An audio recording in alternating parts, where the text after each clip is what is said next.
Well, good morning. It is a good morning.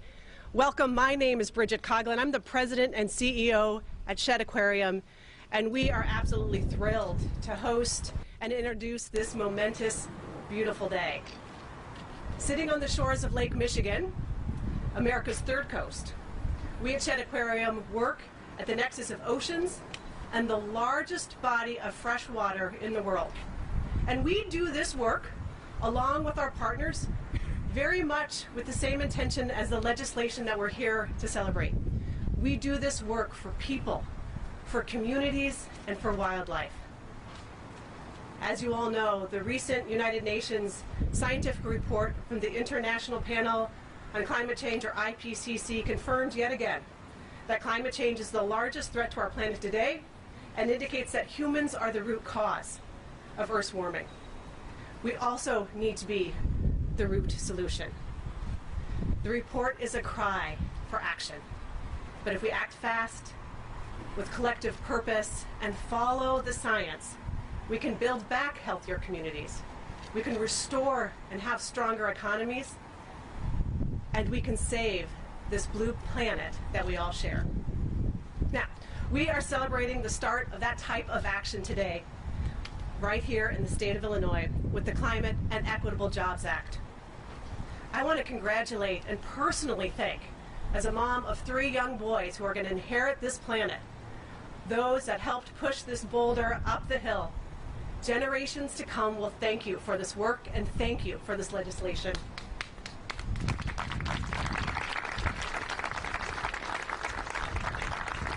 The coalition represented by the individuals behind me represents the power of collective impact to address not only the environment, but a legacy of environmental racism, and we together will build healthy and vibrant, sustainable communities.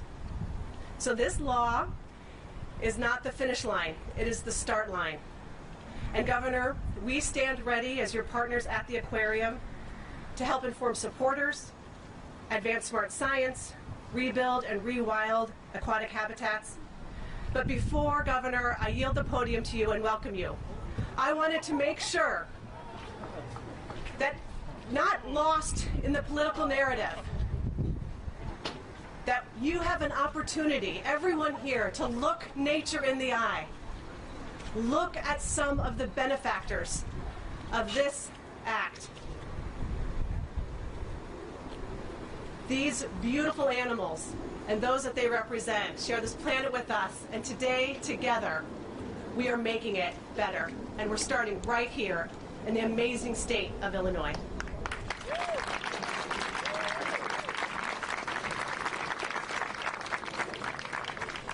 And with that, I want to thank the Shedd Aquarium team for caring for these animals, for educating the public about their role in conservation, and welcome Governor Pritzker.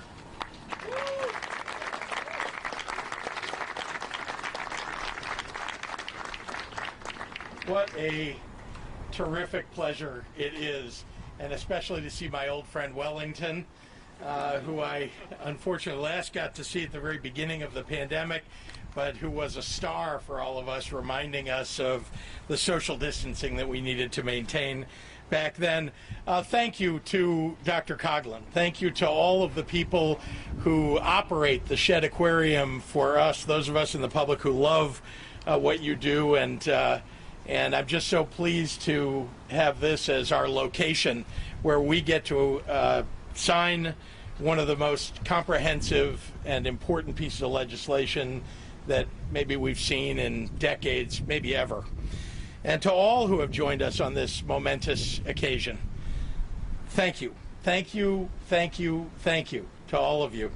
Together we are making history today, taking a giant leap forward to mitigate the impacts of climate change, to establish the most aggressive clean energy standards in the Midwest, becoming the best state in the nation to manufacture and drive an electric vehicle, supporting the creation of thousands of clean energy jobs right here in Illinois, and protecting and advancing the interests of every Illinoisan, and making sure that we're anchoring it all in the values of ethics and equity and consumer protections. Let me take a moment to name just a few of the advocacy groups who have worked for years. They've been coaxing the world to recognize that environmental work is about people. The Illinois Clean Jobs Coalition, Illinois Environmental Council, National Resources Defense Council, Sierra Club, and Little Village Environmental Justice Organization, just to name a few.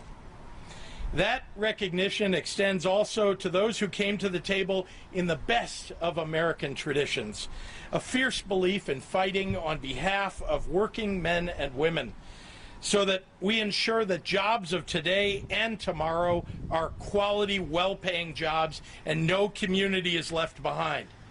Those organizations include the members of the Climate Jobs Illinois Labor Coalition, especially IBEW Local 15.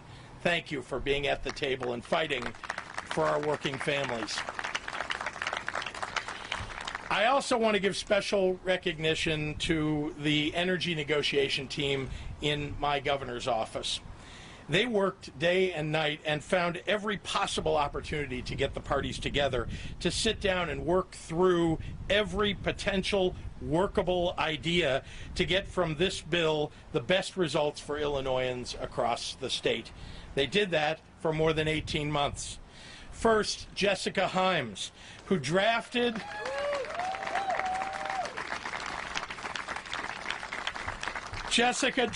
and poured through thousands of pages of text, coordinating agency feedback at all hours of the day, and somehow found the time in between to put herself through law school. Yeah. Jane Flanagan and Anna Crane from my governor's office legal team, who were there to make sure that the details reinforced the grandeur at every step of the way, along with Bria Scudder, my first assistant deputy governor, as well as our brilliant partners in thought leadership and in crunching the numbers, Doug Scott and the Great Plains Institute. I'd also like to thank Max Chang and the team at Synapse Energy Economics, whose thorough and independent audit of Exelon and Exelon's willingness to open their books allowed us to preserve Illinois' valuable nuclear fleet, the nation's largest, at the lowest cost to the ratepayer, preserving our path to a zero-carbon future. Finally, a superhero who made it his mission every day to deliver for me and for the people of Illinois a comprehensive energy bill that would make Illinois a national leader, Deputy Governor Christian Mitchell.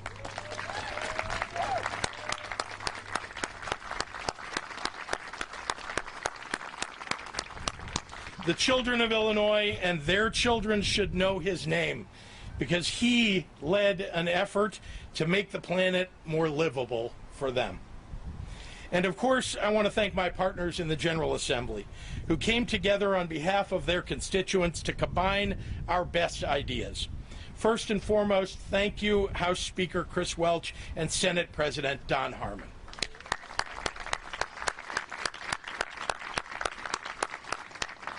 And none of this is possible without the hours and days and weeks and months of toiling in working groups that was accomplished by leaders Marcus Evans, Robin Gable, Bill Cunningham, and Michael Hastings, Senators Selena Villanueva and Representative Will Davis, and Representative Cam Buckner and Representative Ann Williams, and so many more who helped to turn passion into progress.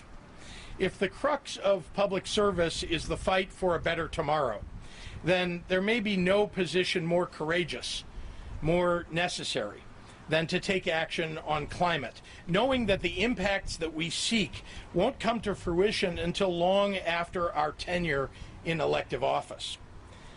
Thank you to all who made brave, bipartisan change come about on behalf of Illinois' future.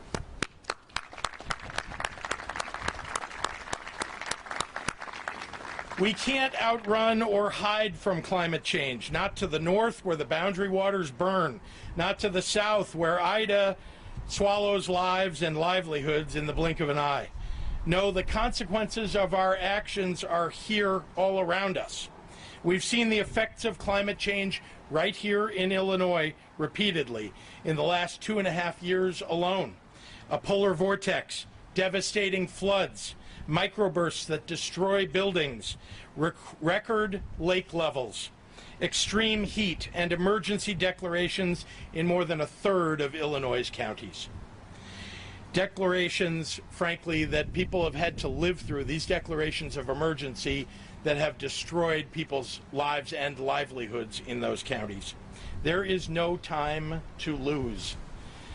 But what we can do, what we must do, and thanks to the Climate and Equitable Jobs Act, Illinois is doing, is to fight to stop and even reverse the damage that's been done to our climate. As of today, Illinois is a force for good, for an environmental future we can be proud of. Over a half-century ago, Illinois established the nation's first state agency dedicated to cleaning up and protecting the environment. Yes, that was Illinois. Today, we established the nation's leading climate action plan, including becoming the first Midwest state to require 100% carbon-free energy by 2045. Doubling, it's okay to applaud for that. Doubling our investments in renewable energy, making it clear to the world that Illinois is open for business with long-term stable financing to boot. Establishing a $4,000 electric vehicle credit for every Illinoisan and an up to 80% rebate for the build-out of charging stations, lifting up Illinois' reputation as the nation's hub for EV manufacturing, as Rivian and Lion Electric have already made clear. Fostering an energy sector that reflects the population that it serves, with investments in workforce hubs and a path to prosperity for minority contractors and Illinoisans living in environmental justice communities. And doing all of that while setting historic standards for utility accountability, increasing disclosure requirements, protecting ratepayers, and creating a watchdog called the Public Utility Ethics and Compliance Monitor to ensure the highest level of ethical standards. In short, with economic growth and jobs woven into its fabric, this new law is the most significant step Illinois has taken in a generation toward a reliable, renewable, affordable, and clean energy future in a generation. Thank you. Thank you all for everything that you've done to get us here. And with that, I am proud to turn this podium over to a man who saw the fierce urgency of now and who provided the leadership to match it. And that's our speaker, Chris Welch.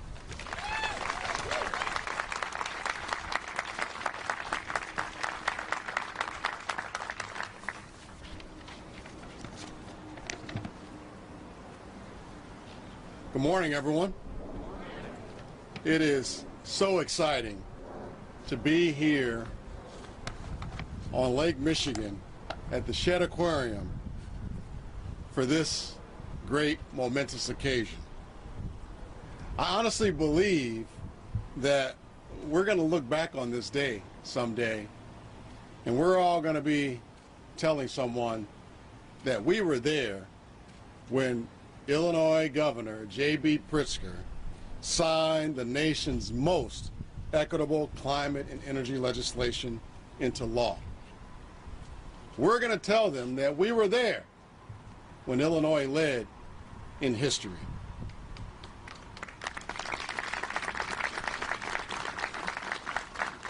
It really can't be overstated how proud I am of the work that went into getting us here today. This day would not have been possible if our legislators on both sides of the aisle, in both chambers, didn't remember their why. Sometimes we have to ask ourselves why.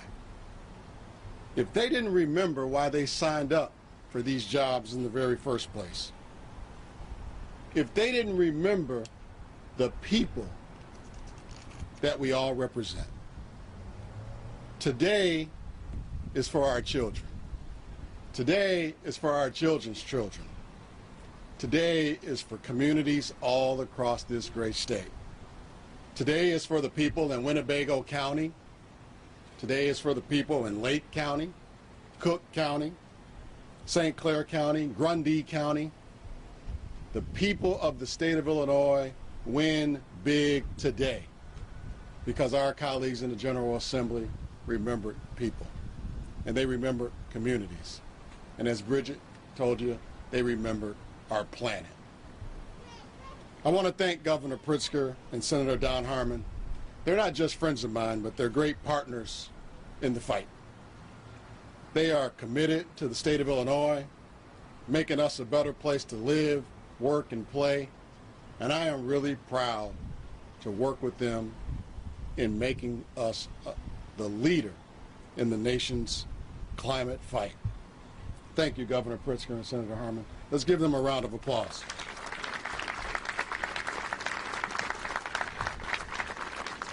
I also have to recognize my colleagues in the House who advocated tirelessly on behalf of their constituencies and the entire state.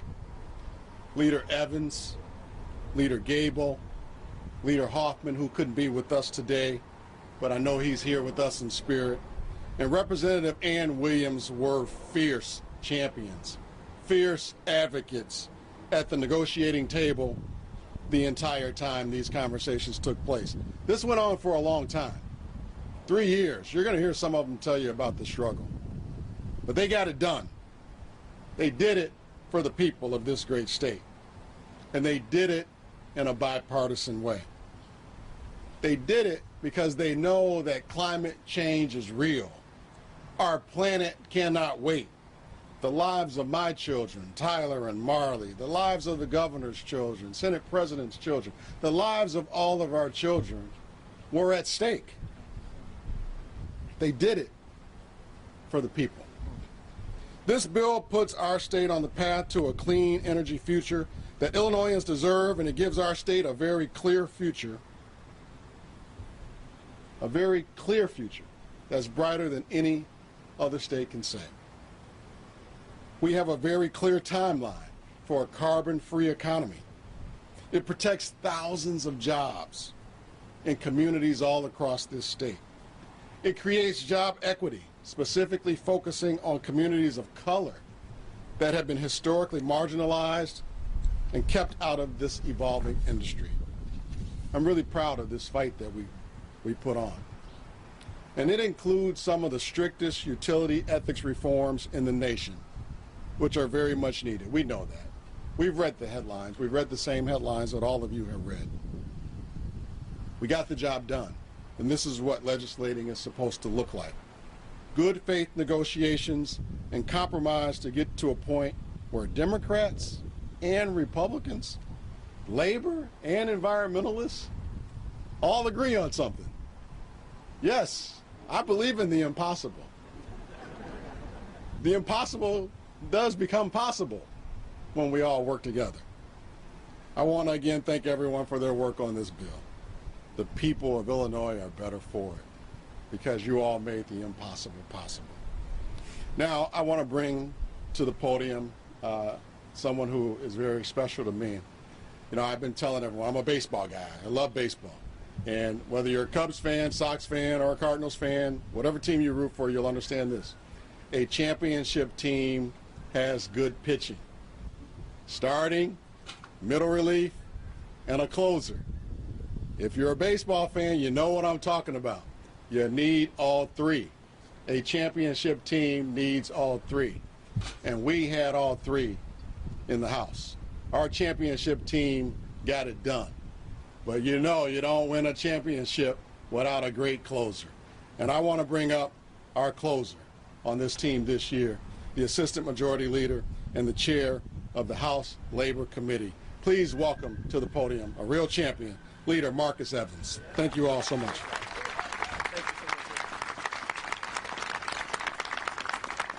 Thank you. You know, it's great to be on a team. You know, my high school baseball coach would tell Speaker Welter that I wasn't very good, couldn't really hit those balls with movement. So thank you, Speaker Welter, for believing in me. And thank you, Speaker Walsh, for your collaborative, strong leadership. You know, ideas come, and they come in legislation, and that legislation must move through the assemblies. And it was such a joy to have the trust of Speaker Welch, along with Leader Hoffman, Leader Gable, Chairman Williams, Chairman Buckner, and all of my colleagues in the House to move this great piece of legislation through. And when you looked at the board, you saw 80-some-odd votes. I believe it was 82 votes. And in those 82 votes, and 83 votes, and 83 votes sent a clear message that it was bipartisan, and it sent a clear message that we want to move energy policy forward. We want reliability, we support labor, and of course our partners in environmental justice and our partners in the solar industry. Of course, I must give a shout out to the Southeast Environmental Task Force, you know, an organization on the southeast side of Chicago that's done great work in this space for so many years. And as a child, I would go to those meetings, and it's such a pleasure to work in this energy space. And again, have the trust of my colleagues, starting with Speaker Welch, all down the line. And I thank my colleagues for trusting me with this task, and was proud to lead it to the finish line. But after the finish line in the House, what is next? And what is next is a chamber in which we can respect, and a chamber in which we have trust in. It is nothing like having trust in your partner chamber. The leader of that chamber is a man that I've known for many years. Look at his track record. Don't take my word for it. Senate President Don Harmon has been a champion for energy, labor, and solar development for so many years. I've watched him work bills as Senator Harmon, and it's just a pleasure to welcome Senate President Don Harmon. Again, a great man and someone who's been a champion in this space for so many years. So, Senator Harmon.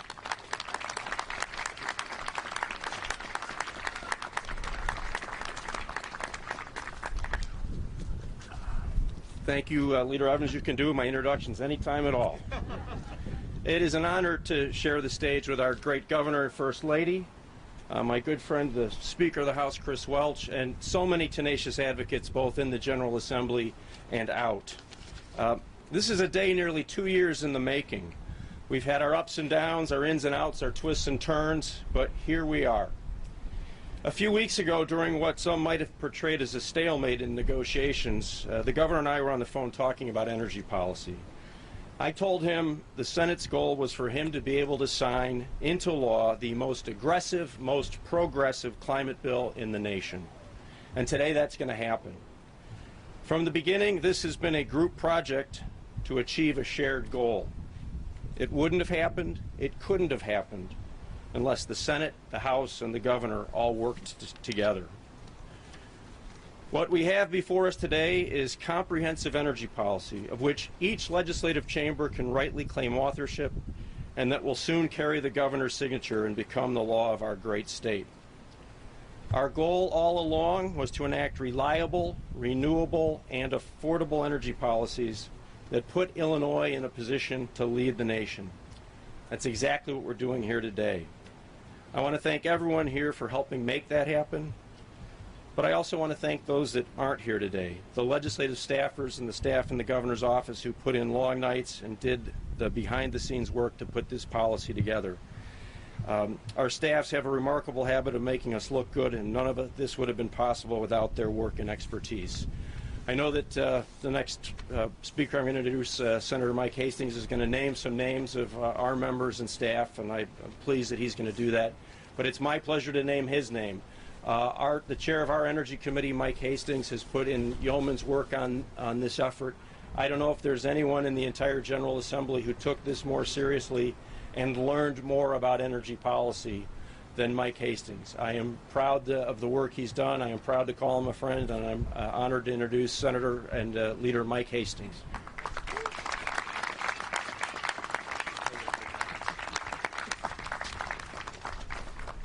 I owe the President $5 for those comments. So before I begin my remarks, I want to say thank you very much and good morning to everybody here today. I want to introduce and thank some of my colleagues in the Senate that displayed leadership that every Illinoisan deserves and that was instrumental in the Senate passing this landmark piece of legislation. Our Senate President is probably one of the best leaders I've served with, from combat to business to the General Assembly. And Senate President Don Harmon, thank you very much, sir, for trusting me with this endeavor. the Senate President Pro Tem Bill Cunningham. He brings wisdom, knowledge, and a sense of order to a lot of our meetings, and if any of you get to know him, he's just truly a special person. Leader Cristina Castro, Senator Belt, Senator Laura Ellman, Senator Selena Villanueva, Senator Sue Rezin. Their leadership over the last 2 years, 4 hours a day, 3 days a week during the COVID pandemic. I'm talking hundreds and thousands of hours of countless meetings, site visits, negotiations. They can't be understated. I'm proud to serve alongside all of you. I want to make mention of one young lady. Her name is Mary Hanahan. Just give her a round of applause.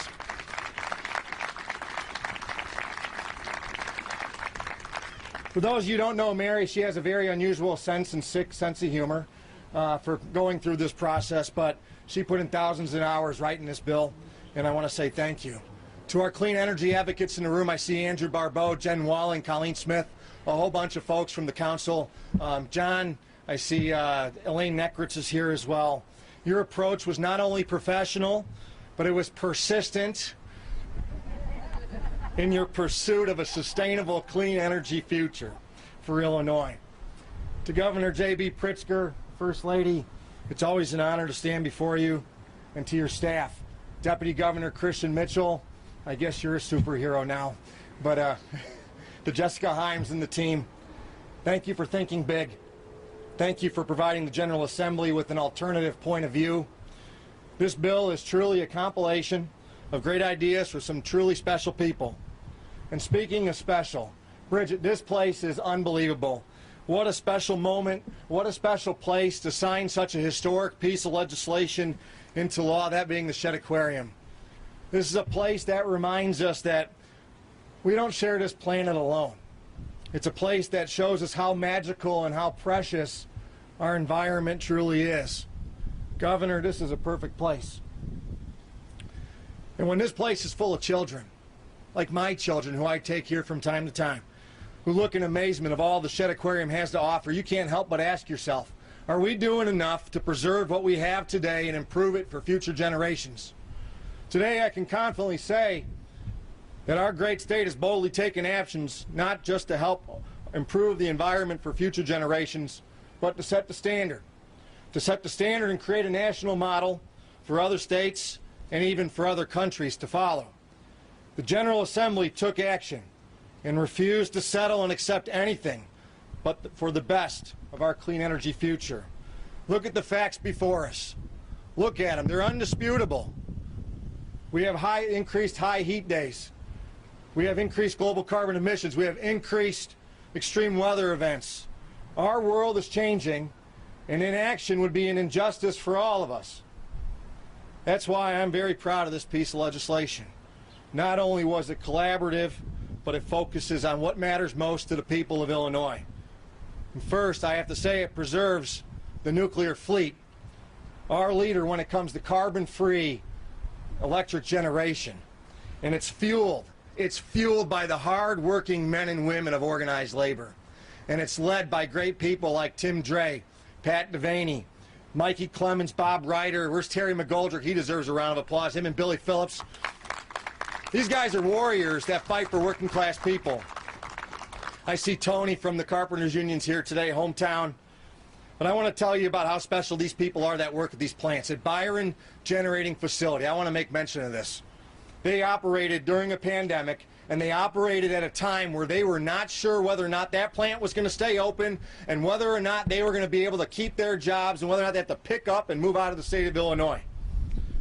They operated at 99.8% capacity. They had zero OSHA violations, and most importantly, they kept their lights on. You can clap for that too. But Terry and Bill, I want to tell you, I visited every nuclear plant in the state, and I've talked to all the workers there and the stories that they shared. And the stories of our workers at the plant worrying of whether or not they should sell their home and look for employment elsewhere. No more, my friends.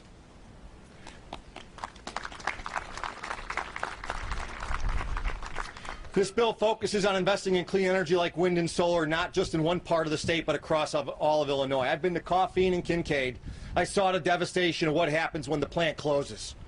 Our state's new coal-to-solar program will transition shuttered coal plants into state-of-the-art solar energy sites with world-renowned battery storage. It will help workers, it will help families, and it will help communities thrive once again.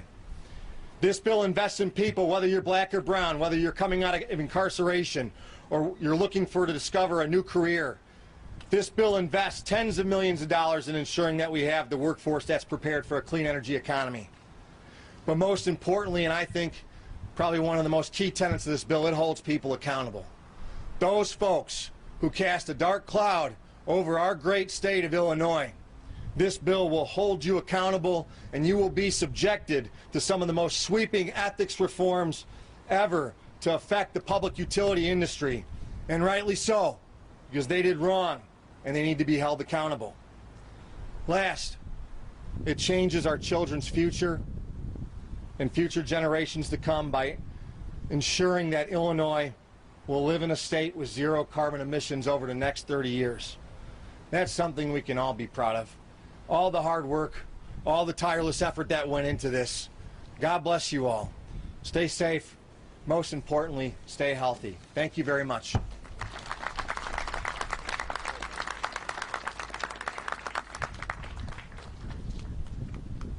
That's the third time I've done this at a bill signing, so I apologize. But I will say that it takes a partner in a bipartisan bill to get this across the finish line. Senator Rezin was there for our countless meetings throughout COVID, our countless meetings throughout our committee hearings, and our private phone calls that I've always enjoyed.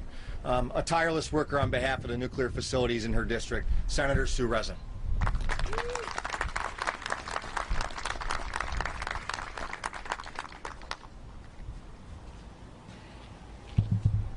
Good morning. As Senator Hastings says, and if you haven't heard me say this before, I am the proud senator that represents 3 of the 6 nuclear power plants, and I am honored to be here today. For nearly 2 years, thousands of Illinois workers employed by our state's nuclear power plants dreaded the possibilities of losing their jobs and being forced to leave the communities that they love and the lives that they have built.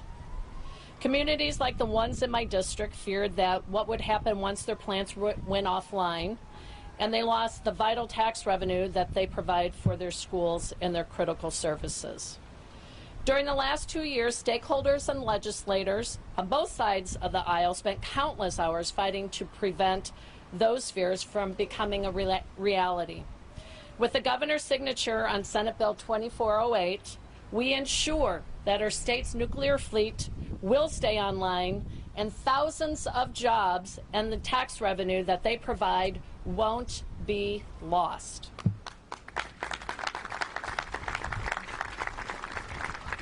We ensure that our state won't lose the source of over 50% of its total energy and nearly 90% of the carbon-free energy. We ensure that our state has a better energy path, and we ensure that our state's goal of achieving 100% carbon-free energy by 2050 can be achieved. Now, as you know, this legislation has been going on for 3 years, and there's so many groups here that have been at the table. If anyone asked what we did during the pandemic, it was energy meetings via Zoom.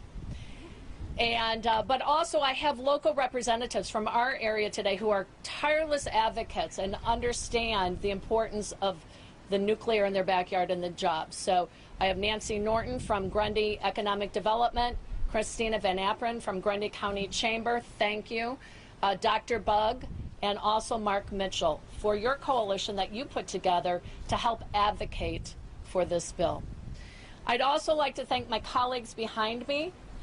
Senator Harmon, thank you for your leadership, and also Senator Hastings and Senator Leader Cunningham as well for moving this piece of legislation. Speaker Welch, thank you for your leadership, and Representative Leader Evans for your leadership, and my colleague, Representative David Welter, in pushing this bill through the House. These large pieces of policy are not easy to do. Lastly, I'd like to say, when the governor came into office, he had been in office about 3 weeks, and I hadn't met him, so I had asked to sit down and talk with him. And so I went into his office, and we talked for about 30 minutes about the importance of nuclear energy and the challenges that we have in our state with energy. So, Governor, I'd like to thank you for your leadership on this issue, and thank you for pulling us across the line here. Thank you.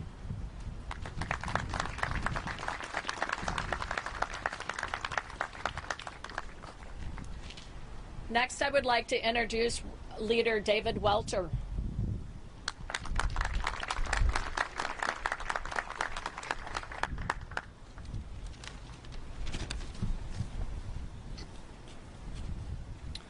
Thank you, Senator. Thank you for everybody being here with us today. My name is David Welter, and I represent the 75th District in the Illinois House.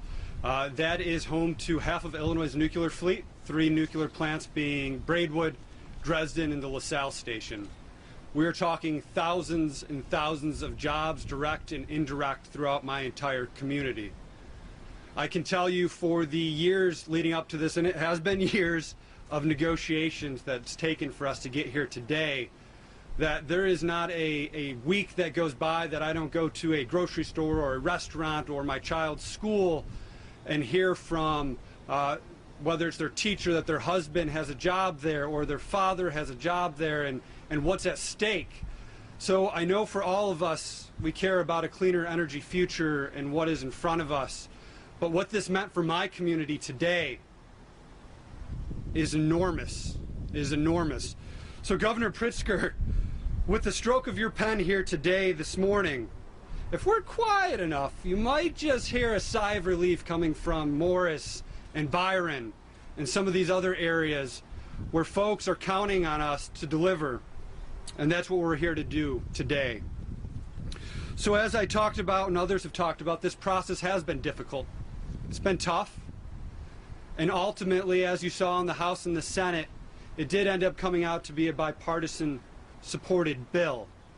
I want to thank everybody involved, and I know everybody's gotten their thank yous, but from the governor's office, again, Christian Mitchell and I served in the Illinois House together, and we've negotiated some pretty big bills since the governor's come in. Christian, I know this hasn't been easy, but you helped us land this plane. You guys, the entire team, Jessica, Doug, Governor, you have an amazing chief of staff. Ann, whenever I call Ann, whenever I have a concern about my district, she has been one of the most effective folks that I've met in government. So thank you, Ann.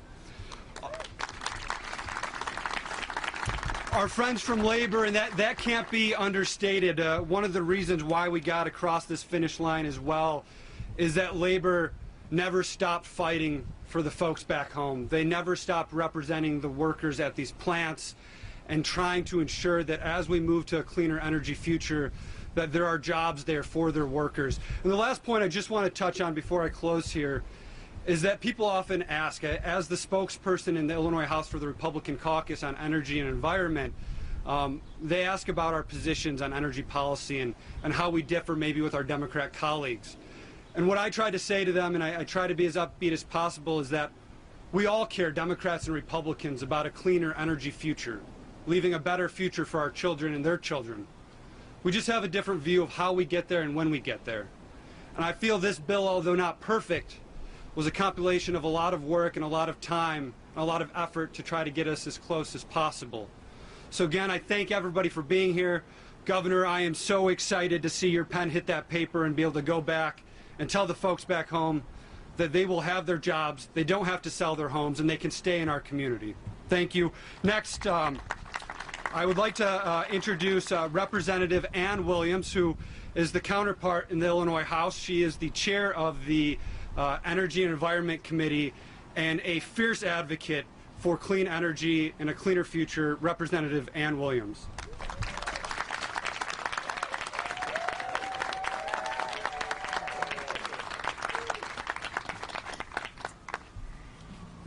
Wow.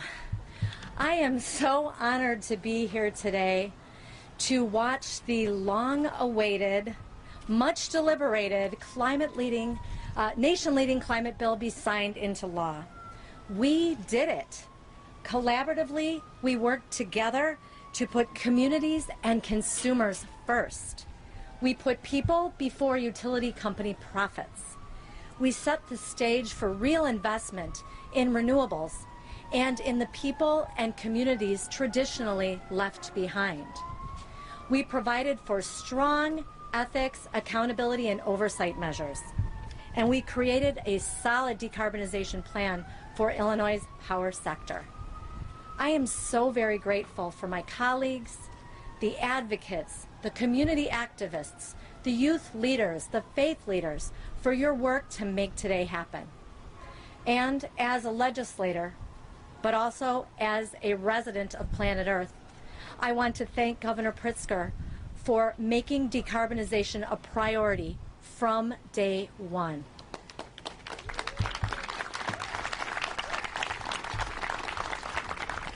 And I want to thank House Speaker Chris Welch for ensuring that the final package was truly a climate bill. And of course, Senate President Harmon for getting it across the finish line. So today is a historic day. We can celebrate today. But the climate conversation is far from over in Illinois and everywhere else.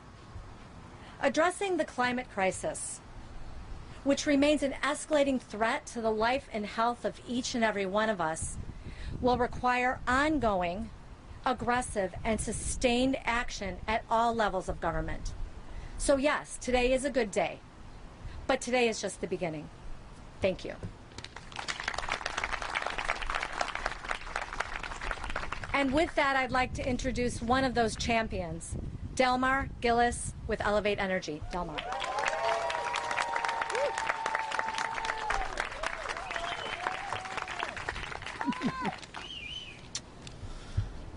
The Climate and Equity Jobs Act is the most equitable clean energy legislation in the nation. Good morning. My name is Delmar Gillis, and I'm the COO of Elevate, and I'm also a member of the Clean Jobs Coalition, and have been working with community leaders, legislators, the governor, and other stakeholders across the state on the Climate and Equitable Jobs Act. Specifically, I've been working to ensure that the equity provisions in the Climate and Equity Jobs Act are nation-leading and set Illinois apart in a historic way. But what does that mean exactly? It means that Cheryl Johnson from the People for Community Recovery has access to seed capital money to build solar in her community. It means that Reverend Tony Pierce in Peoria has access to the Prime Contractor Program that will provide underserved contractors the resources they need to become lead contractors that create jobs in their communities. It means that Troy's Polk from here in Chicago will have access to solar incentives so that he can develop projects that he has been planning for years. It means that Mike Addy, who has been a fearless champion of jobs in Metro East, has a workforce hub in his community that provides job training. It provides support services such as tools, work clothes, and child care. It means that community leaders like Juliana Pino and Naomi Davis have the accountability and transparency around these programs to ensure that they are meeting their intended needs. All of these community leaders were critical in developing the equity provisions in this bill. It also means that Chris Williams, a third-generation African-American and electrician, can train the next generation of solar technicians in his community.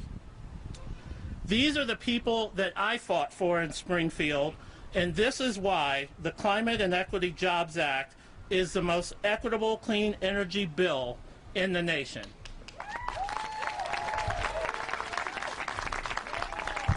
So let's get to work. There is much to do. And with that, I would like to say thank you, and I would also like to introduce a friend, an equity advocate, an environmental community leader, Ms. Dulce Ortez.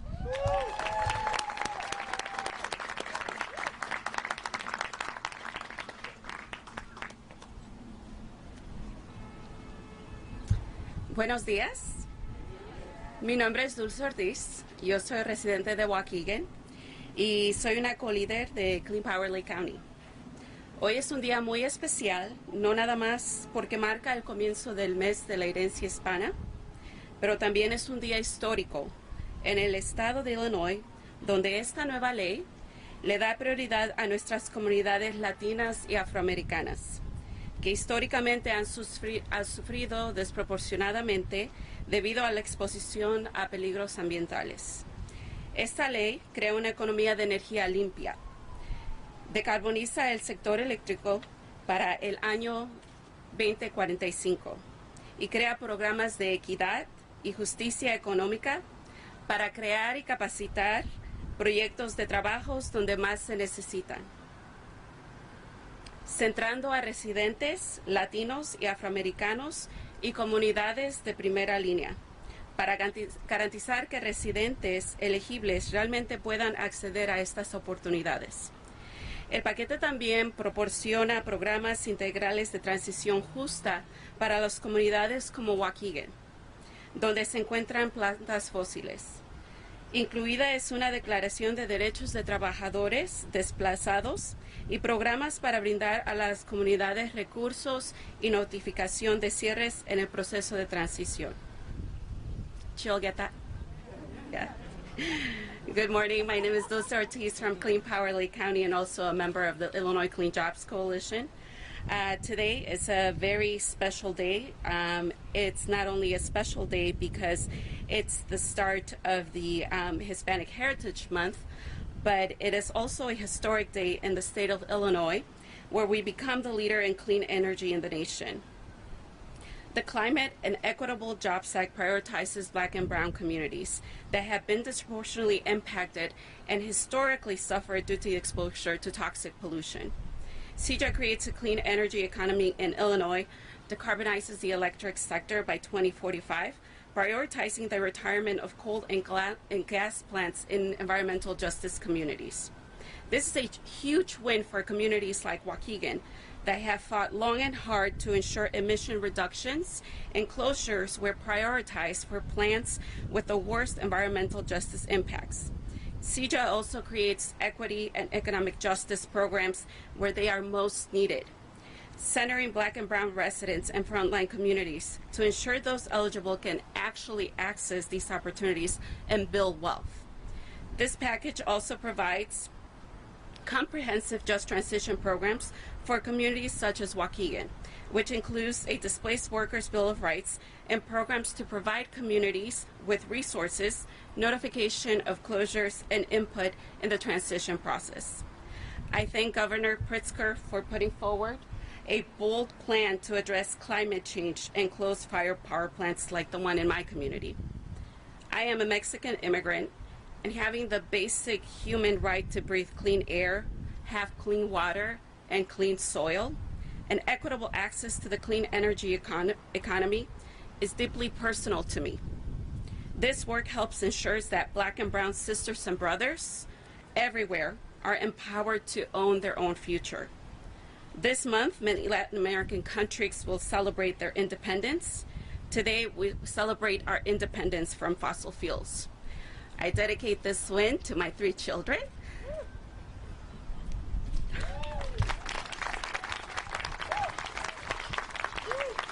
It's been 10 years to ask for a just transition from the coal plant, and 3 years for this bill to happen and be signed today into law. Excuse me. Thank you, and I invite Nakia Crossley to the podium.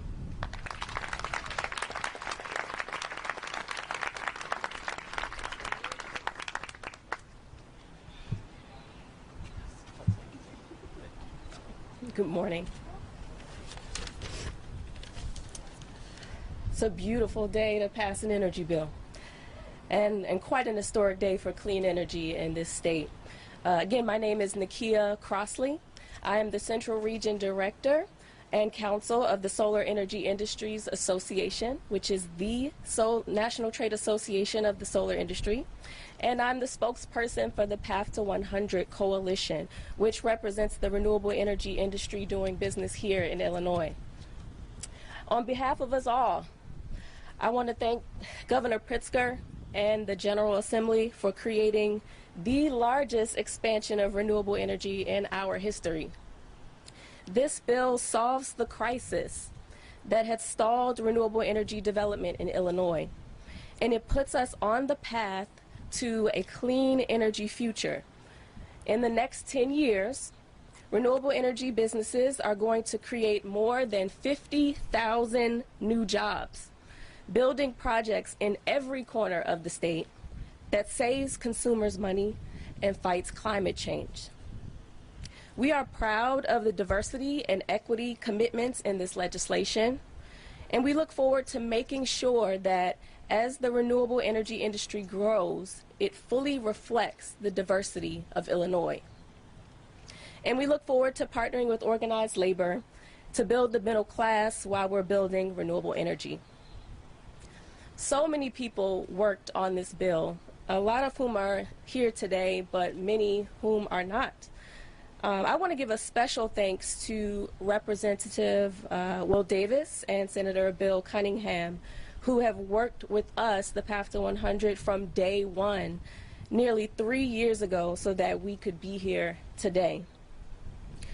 I also can't leave this podium without acknowledging just a few of my colleagues, Jonathan Feipel, who has been my right-hand man throughout this process, Dave Lundy and his team, Laura Procera at CCSA, Leslie McCain at ICEA, Jeff Danielson at ACP, Amy Hart, Sarah Wokas, Barry Matchett, Courtney Welch, and so many others. We, the women and men of the renewable energy industry, we understand that Illinois' clean energy future depends on us. We need to build a new energy system that eliminates pollution, keeps the lights on, and keeps electric bills low. And we need to move faster than ever before. The renewable energy industry stands ready to take on that challenge with you. So thank you, Governor Pritzker, for putting Illinois on the path to 100. Thank you very much. And I'd like to call Pat Devaney to the podium.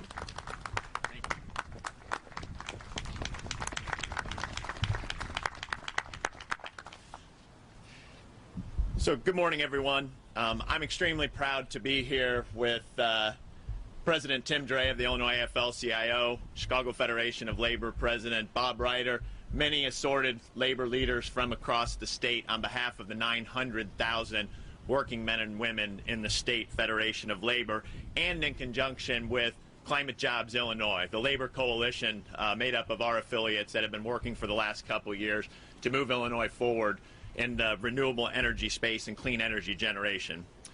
From wind turbine technicians, solar panel installers, nuclear plant engineers, to security officers, teachers, and janitors, Climate Jobs Illinois represents hundreds of thousands of Illinois union men and women, and soon to be newly recruited and trainees who will help power our way to a carbon-free future.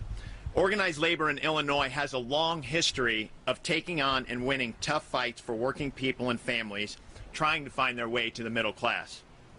This new law is a victory for them and for all of the families in Illinois as we take on climate change, which all of you know is the greatest challenge to our generation. With this now enacted piece of legislation proves that we do not have to choose between good jobs and a clean, better future for our state. We can do both. Illinois' new clean energy agenda sets the strongest labor standards in the country, requiring project labor agreements on all utility-scale wind and solar and prevailing wage on all projects other than residential. It protects the thousands of union jobs at the state's nuclear plant that generate the bulk of Illinois' zero-emission energy, and it helps communities reliant on fossil fuel generation to make a just transition into their clean energy future.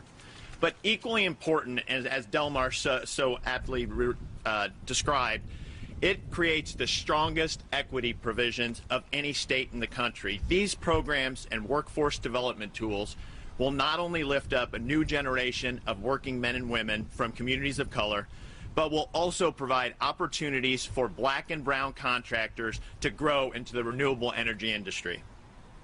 With these provisions, we can ensure the clean energy grid of the future will be built and maintained right here in Illinois by highly trained union workers to the benefit of their families and their communities. I want to thank our friends with the Clean Jobs Coalition for the opportunity to work together on crafting these important provisions, and we look forward to working with Delmar and all of you in the future to address equity and continued inclusion. I also want to thank our counterparts from the Path to 100 and all of the members of the Legislative Energy Working Group. And finally, I want to recognize all of our legislative leaders on both sides of the aisle. I'm not going to name all of them. You've heard all of their names previously. But they all worked incredibly hard under the leadership of Speaker Welch, Senate President Harmon, and all of their incredible staff. And I also want to thank Governor Pritzker and his staff for the incredible work that they've done to reach this compromise solution that establishes Illinois as a leader in clean energy and workers' rights. We owe it to our families and all future generations to get this right. And with this measure that the governor is going to sign today, I am confident that we are on our way to winning the fight against climate change and building a stronger middle class along the way. So our next and our last speaker before the governor signs the bill, and I think it's perfect that he closes it out, is the IBEW Local 15 business manager, Terry McGoldrick. Terry's responsible for representing all of the people in our nuclear fleet across the state and has just done an incredible job through this process. So Terry.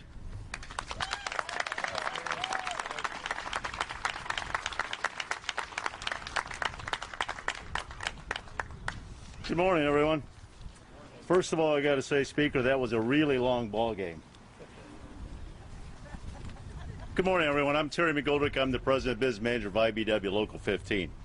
I represent thousands of union members who help operate the state's nuclear plants and nearly 90% of the state's current clean energy. We also represent people that work at the fossil plants, and I'm very happy that there's provisions in this bill for those people and also address coal to solar in the future. Those folks who have worked shorthanded, additional overtime shifts and shift changes, and did it at a record level, and did it during a pandemic. It's unbelievable the work that those guys did, not knowing whether they were going to have a job or not. They go to work every day to provide safe, reliable power to our communities. There are thousands of hardworking men and women who set the foundation for Illinois to meet its ambitious and achievable clean energy goals that Governor Pritzker will enact today. These plants also represent what a union job can do for working people. With the provisions enacted today, they will help create new opportunities for working class people to secure good paying jobs that will support their family. And that's what this is about, is families and communities. That will help them buy a home, send their kids to schools, and save for retirement. And it's a better future for our children. On behalf of Illinois members of the International Brotherhood of Electrical Workers, I thank Governor Pritzker, thank you, sir, and the leaders of the General Assembly for working to find common ground. I especially want to thank Climate Jobs Illinois, including Pat Devaney. The guy's unbelievable. I can't say enough about Pat Devaney. Tim Dre, the president, unbelievable. You guys are absolutely fantastic for working people. Appreciate all your hard work. And I'd like to say that, you know, all these folks behind us, we met with them on several occasions. We called them, we met with them. Christian Mitchell we met with several times. Appreciate all your guys' help. You know, they told me from the get-go that this was going to get done. They just didn't say when it was going to get done.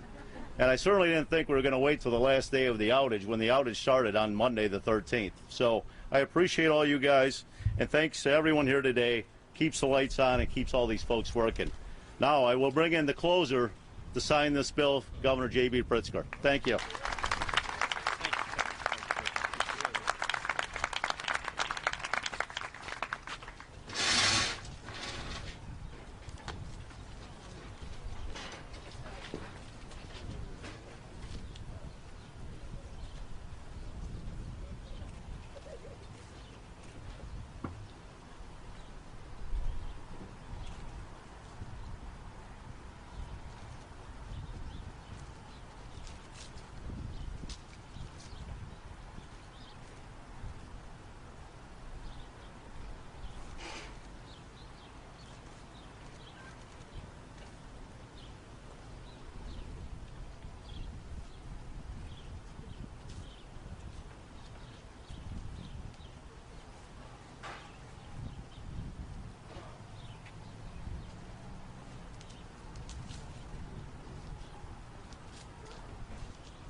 Okay, happy to take any questions from members of the media, and of course we have experts all around us if there's something I can't answer for you.